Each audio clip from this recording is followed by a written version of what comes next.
இறையேசுவிலே பிரியமான சகோதர சகோதரிகளே, உங்கள் எல்லோருக்கும் ஆண்டவராகிய இயேசு கிறிஸ்துவின் பெயரால் காலை வணக்கங்கள் மற்றும் வாழ்த்துக்கள்.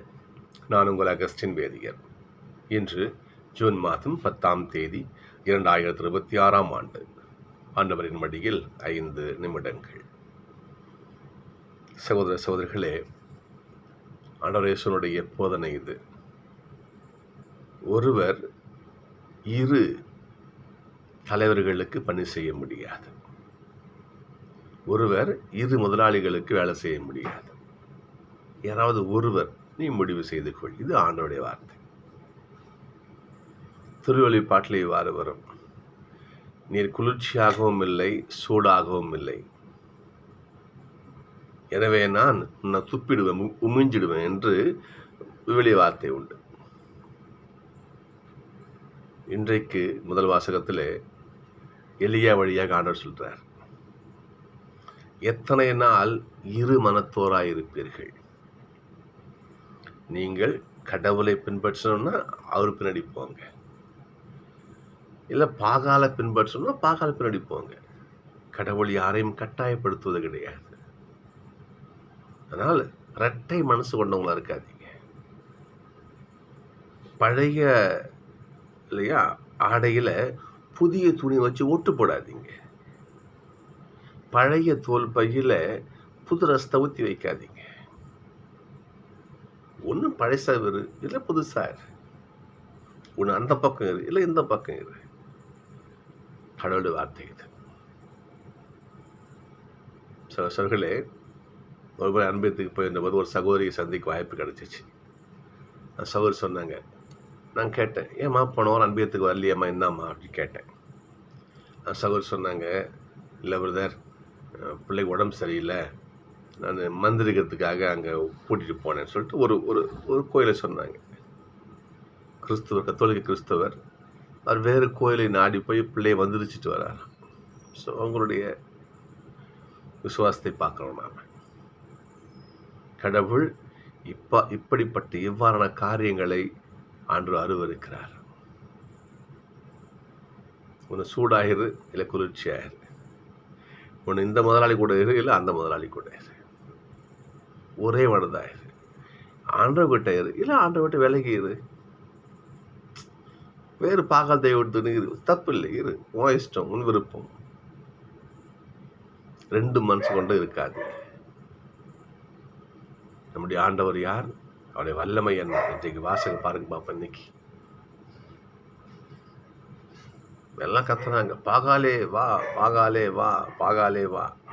ஒன்றும் கிடையாது. எலியா அழைக்கிறார். உண்மையான ஆண்டவர் என்ன பண்றார்? எலியா அழைக்கிறார்.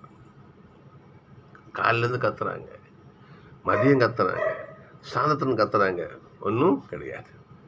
எலியா அழைக்கிறார், ஆண்டவரே எனக்கு பதில் தாரும். எலியாவின் குரலை கேட்ட ஆண்டவர் அடுத்த கணம் அந்த பலிப்பீடத்தை அவருடைய நெருப்பானது சுற்றி எரிக்கிறது. சுற்றி எரித்து கடவுள், நானே கடவுள் என்பதை கடவுள் என்பிக்கிறார். மக்கள் என்ன பண்றாங்க பார்ப்போம். அனைவரும் முகம் குப்புற விழுந்து ஆண்டவரே ஆண்டவரே என அவரை சரணாகதி அடைந்தார்கள். சகோதரர்களே, நம்முடைய விசுவாசம் எங்கே போனது யோசிச்சு பார்க்கணும். நாம் இந்த திருப்பாடலில் பாருங்க, இறைவா என்னை காத்தருளும், நாங்கள் உங்ககிட்ட அடைக்கலம் புகுந்திருக்கிறோம். நீரையன் கற்பாறை, நீரையன் புகலிடம், நீரையன் அரண், நீரையன் கோட்டை என்று கடவுளிடத்திலே மட்டும் எவன் அடைக்கலம் புகுகிறானோ அவன் ஆண்டவருடைய ஆசீர்வாதத்தை பெற தவறவே மாட்டான். நம்முடைய ஆண்டவர் என்றைக்கும் மாறாதவர், அழிவில்லாதவர், நிரந்தரமானவர். லட்சத்தை பாருங்க பார்ப்போம். திருச்சட்டத்தையோ அவர் புள்ளியோ கொம்பு ஒழியவே ஒழியாது. வார்த்தையான இறைவன் அப்படிப்பட்டவர், என்றுமே மாறாதவர், அழியாதவர். எந்த நிலை வந்தாலும் என்ன பண்ணும்? ஆண்டவர் கூட நிற்கணும். ஒரு சின்ன நிகழ்வு நிறைவு செய்கிறேன். ஒரு சும்மா நம்ம சொல்ற நிகழ்வு தான், கதை மாதிரி சொல்லுவாங்கலாம். ஒரு நாத்திகர் ஒருத்தர் இருந்தாராம். நாத்திகர் என்றால் கடவுள் கொள்கை, கடவுள் மறுப்பாளர். ஒரு முறை ஒரு குருவானவர் அவருடைய அறைக்கு போயிருக்காரு. அப்படி நிறைய புத்தகங்கள் என்ன பண்ணாரு? அடுக்கி வச்சுருந்தார். அடுக்கி வச்சுட்டு பைபிள் என்ன பண்ணார், அந்த புஸ்தகத்துக்கு கீழே போய் சொல்லி வச்சுட்டாரு. பார்த்துட்டு ஃபாதர் அங்கே பார்த்தீங்களா பைபிள் எங்குது பாருங்க அப்படின்னு சொன்னாராம். அதுக்கு அந்த ஃபாதர் சொன்னாங்க, பார்த்தீங்களா உங்கள் எல்லா புஸ்தகத்துக்கும் அடிப்படை எங்கள் திருவிவிலியம் தான் அப்படின்னு சொன்னார். என்னோட நாட்டுக்கு தோமா நான் எப்படி சொல்கிறாரு. ஒரு மேலே வச்சாராம், எல்லா புஸ்தகம் மேலே வச்சாராம். குருவான சொன்னார், பார்த்தீங்களா எல்லா நூல்களுக்கும் மேலான புஸ்தகம் எங்கள் திருவிவிலியம் தான் சொன்னார்.